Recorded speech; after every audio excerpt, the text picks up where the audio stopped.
Hi, this is Na, and welcome back to my channel where I like to talk about my journey with my double amputated legs.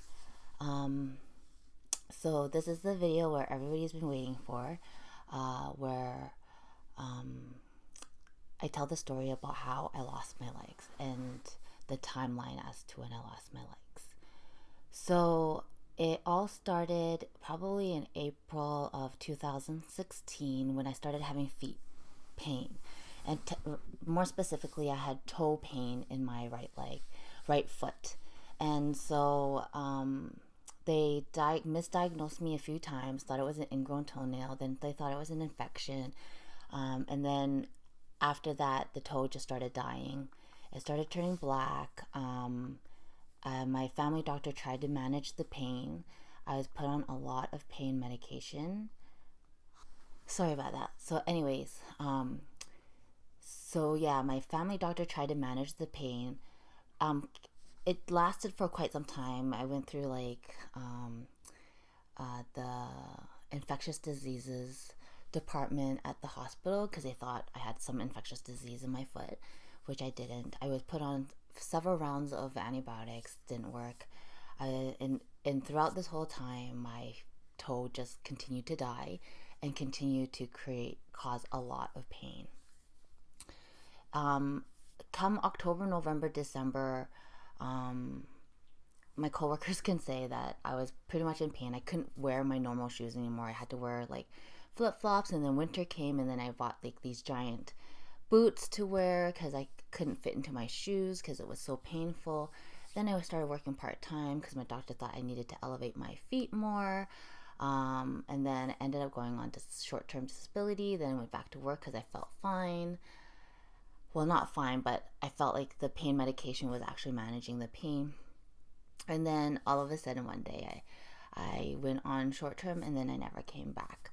Come around January, I think it was near the end of January, where I was at my parents' house for dinner, and I was in so much pain I couldn't put my foot down to the ground. I couldn't move, so I ended up sleeping at my parents' house that night because I was in so much pain.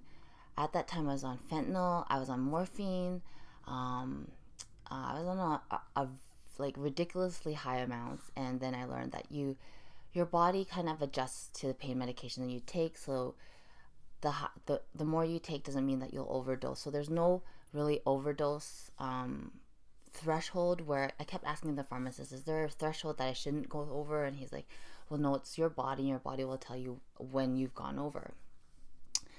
That morning, I called my doctor, really close to, I've got a great team of doctors that have been managing my disease since the beginning. So I had my family doctor's cell phone, called him, said I was in so much pain, don't know what to do. He said go to the hospital.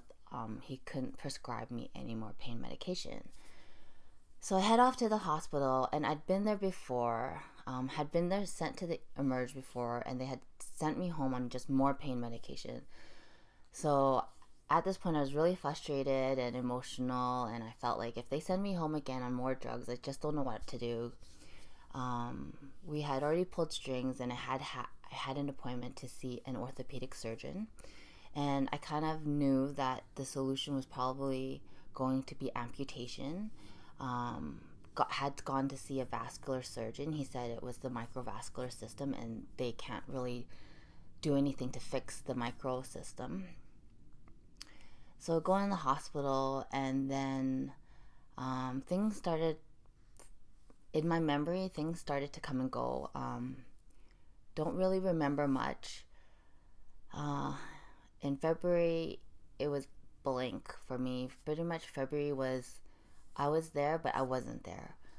So my family can probably, or Danny can probably tell this part of the story better, but because I wasn't there. But from my perspective, the last memory I had was sitting on the main floor of the hospital, visiting with my family, and then I remember shaking so much that my cell phone flew out of my hand, and then that was it. I didn't remember anything else. and from what I've been told, I kind of went into a comatose state where I was more like a sleepwalker.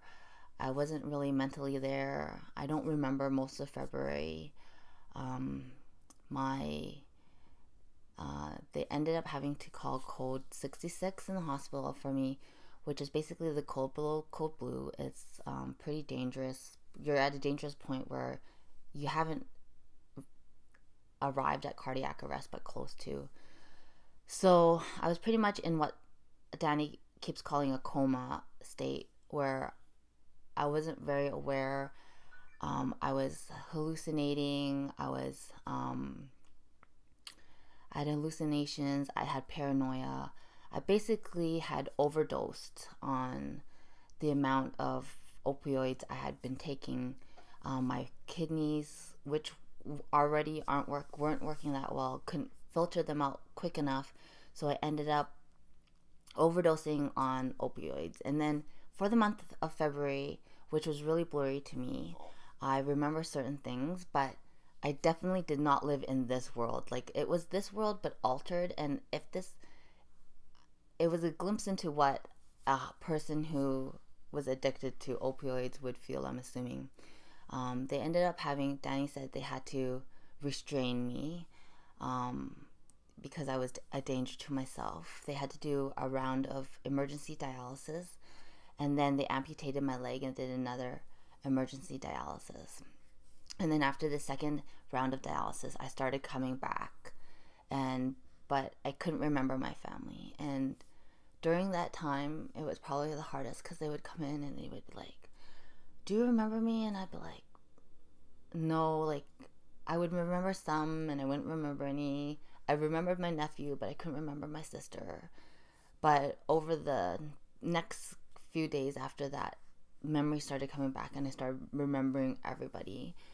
My brothers, my sisters, my parents. And then I started really coming back. And I feel like the moment I made a gnaw joke, if you know me, I make gnaw jokes a lot, which are inappropriate jokes at inappropriate times. So I made an inappropriate joke. I believe it was about my leg missing, and the whole room just kind of laughed. And then it felt like there was like this huge sigh of relief in the room, because everybody was like, my sister was like, "No, she's back, she's back." So I think it was a period of a lot of fear for my family, and it really saddens me to know that I put them through that. But it was a moment of fear that they would lose me, B, they would never get me back, C, that there would be permanent brain damage. So anyways, so after that, they always try to save your as many joints as possible. So they did a below the knee surgery first, and then I kept getting infections and fevers, and so they ended up having to multiple surgeries to try to see if they could still save the knee. And at the end of the day, they couldn't. Ended up doing above knee for my right leg. And then while all this was happening, my left foot started dying, and my left foot died at a crazy fast pace. And like the doctors at the hospital, it's a team that comes sees you, and one doctor comes see me 3 days later. My foot was pretty much dying. She came back and she's like, "I can't believe how fast your foot has died." It was literally like death came for my left foot, and it like turned black like this. Like it was really crazy. The physiatrist, who is a doctor that takes care of your healing and like your physical healing and your prosthetics, came and saw me, and he said, he's seen this so many times, they're not going to be able to save that foot. Even though they tried to do some things to save it, they couldn't. So at the end of the day, they ended up doing that below the knee at first, and then again, it didn't heal, wasn't healing infections. So they ended up doing above the knee. So all in total, I had 6 surgeries between the months of early February to beginning mid-March. So my last surgery was in mid-March. while I was in the hospital, they were trying to figure out why I lost my legs and such. So they went through a few diagnoses, and one diagnosis was that I had this disease called calciphylaxis. When I looked it up, I really didn't feel like I had it. But if that's what the pathology report showed, that I lost my legs because of this disease, then I better listen to the doctor. So for 4 weeks, they had me on 5 days a week dialysis, increasing. So I went from 4 hours to 5 hours to 6 hours. In the hospital, what happens is every 2 weeks, a new team comes on. A new team takes over your case. So I had gone through 2 teams that kind of agreed with the same diagnosis. And then I hit the 3rd team that came, and the doctor, he was the first doctor that actually looked and examined my body. And he said he does not believe I have calciphylaxis. And the day I was supposed to start a 7-hour dialysis schedule, he stopped the dialysis altogether, which was great because I was like, I hated dialysis. It was like not the best thing. Like laying there being connected to a machine for 6 hours, 5 hours, it just wasn't like, it was just for me. Like, anyways, so he took me off of dialysis, put me back on my regular medication, and then put me on my regular medication. Then he basically got me ready to go home. So I started physiotherapy, like pretty crazy in the hospital. And then I was able to go home in May. There are certain things that you need to have in place before you go home. I got to go home for a visit, and just to see how I would get around the house and what I needed to get done. The occupational therapist came and met me there. We went through the whole house. What I would need for my bed, what I needed for the washroom, what I needed for the house in general. And then I had to go back to the hospital. It was bittersweet, a little frustrating.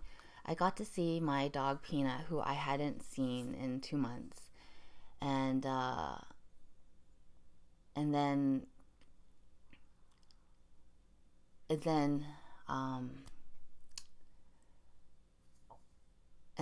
I was sent back to the hospital. So one of the things that they needed was a ramp, and my dad built me a ramp in one day, with the help of my brother, my brother-in-law, and my brother-in-law, and Danny. They built a ramp. It's a beautiful ramp, and they took pictures. I showed my physiotherapist. I'm like, I've got a ramp. I'm ready to go home. And they were like so shocked already. And they asked my dad if he could build more ramps for other people. My dad's like, no. Like, my dad's close to 70. He did it for his daughter because he wants his daughter to come home. 3 months in the hospital was hard. And it was hard on everybody because I always had someone with me. Always. I was never left alone, which is great. And it was a huge help for my healing. Danny would stay overnight with me, and then my parents would come in the morning to relieve him. He'd go home and shower and rest for a bit, work, come back to relieve my parents, and then my parents would go home. They would come in and just hang out with me. They had their iPads. We were all on the internet, just hanging out. But the comfort that they were there, because you go from a life with legs, and then all of a sudden you have no legs, and then all of a sudden you lose your independence. You can't use the washroom by yourself. You can't even get out of bed at first because the surgical wound. I couldn't get out of bed until after the surgical wound had healed. After it healed, I had to learn how to get onto a wheelchair, sit in a wheelchair, get from the wheelchair onto the toilet. I had to learn pretty much everything. It was crazy, and it's still crazy to me that I'm still having that I'm not learning anymore, that it's just second nature. I just look at things, I'm like, oh, I need to go from there to here or there to here, and it just happens, and I get it done. And it's ridiculous how strong I've become. those that know me before, I was pretty weak. I probably never could carry a 4-liter jug for very long. But now I can lift my own body weight. I can lift my dog who's 20 pounds and actually wrestle with her. So it's great. It's it's it's life, and the people around me make me feel like I'm not handicapped, that I'm me, that I'm still able to be me. It's just me without legs. I never used them before. I always joke about I never used them before, so I'm not going to use them again. It's not like I wanted to be a marathon runner, so there's no need to be sad because, oh no, I was never going to be able to run a marathon. Well, I would have never wanted to run a marathon to begin with, so it's not something to be sad about. And so that's my story on how I lost my legs. Still to this day, they don't really know why. They have some theories, but they don't know exactly why. But I have doctors following me for my vascular disease to make sure it doesn't happen to my hands. And then and to follow up with my health and my kidneys and such. So I'm just waiting on a potential kidney transplant. My family has been tested, but not healthy enough to donate. I still have Danny, and he's in a pairing program, which is a program where if a loved one wants to give to their loved one, but they don't match, but they might match me and Danny might match them, we could do a swap. And we're waiting on my doctor as him and the surgeons kind of argue back and forth. We've gotten conflicted information, so still waiting on that. So in the meantime, I'll be on dialysis, and I'm on hemodialysis at the hospital right now. As you can see, I have a central line here that's always in, and that connects directly to my heart. For those of you who don't know what dialysis is, I'll probably have another video that explains that and the different types of dialysis. But that in a nutshell, that's my story. If it wasn't for my friends, family, support, my coworkers are awesome. They would send me notes. Their kids sent me notes. It was just amazing, the amount of support that I had, and I knew that I had to be strong for them, if not for myself. Because really, throughout this whole thing, I've learned that I don't really suffer. I may be the one that lost their legs, or I may be the one who goes into surgery, but I don't remember the surgeries. I fall asleep and then I wake up. Whereas my family, who sits in the waiting room eagerly and anxiously waiting to see if I'm going to wake up, they're the ones that are suffering, and they're the ones who had to go through it, and they're the ones that I feel bad for, and they're the ones who are seriously the strong ones, because they have to watch me. And recently, the shoe was put on the other foot.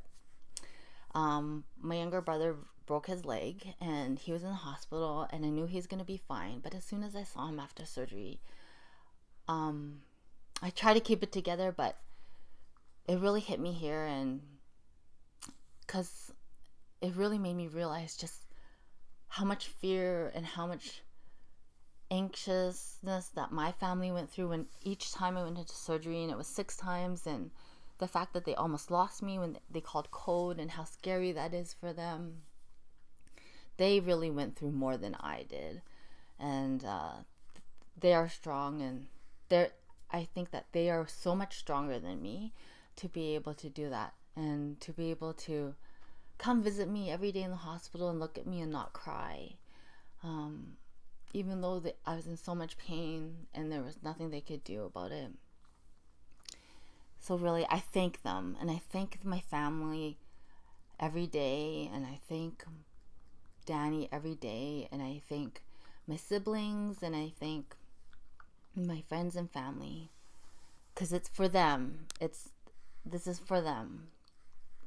I'm strong for them, and I'm pushing forward for them, because I could just give up and take the easy way out, but I can't, because I have absolutely no right to do so. So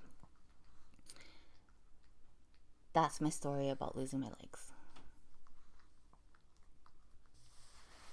So I made a little slideshow for our timeline between October through to now. It's just kind of shows that, you know, um, I always am smiling. The one constant thing through this whole thing is that my smile hasn't changed and my smile hasn't left. And I want people to know that it is a struggle to get there, and it was a struggle to get there. And so I just hope you enjoy this slideshow that I made, just to show that you can see that I'm smiling in some of my earlier pictures, even though I was in a lot of pain and on the fentanyl patch, and then all of them in the hospital, and then all the support that came in for me while I was on sick leave from work. And yeah, hope you enjoy it. And if you do, don't forget to hit the like button and the subscribe button below right here. And or is it on this side? Anyways, and then don't forget to hit that bell too. The bell next to the subscribe button actually is the notification button, which will then send you an email when there's new videos that are uploaded if you want to be notified. If not, just come visit whenever, and because there'll be videos posted. I'm gonna try to post a video every week and on my adventures and just on my life in general. Hope you like this video. Hopefully it wasn't too long-winded, and if you have any questions, I'm an open book. Just put your questions in the comments and I will for sure answer them. I read all my comments. I don't get that many right now. I'd love to have more. I'm pretty sure people have questions. So if you have questions, don't be shy. Ask them. I'm an open book. If you ask anybody, I've always been an open book about my lupus, about anything, and even about my legs. When people come visit and they have questions, but they're too shy to ask or they don't want to ask.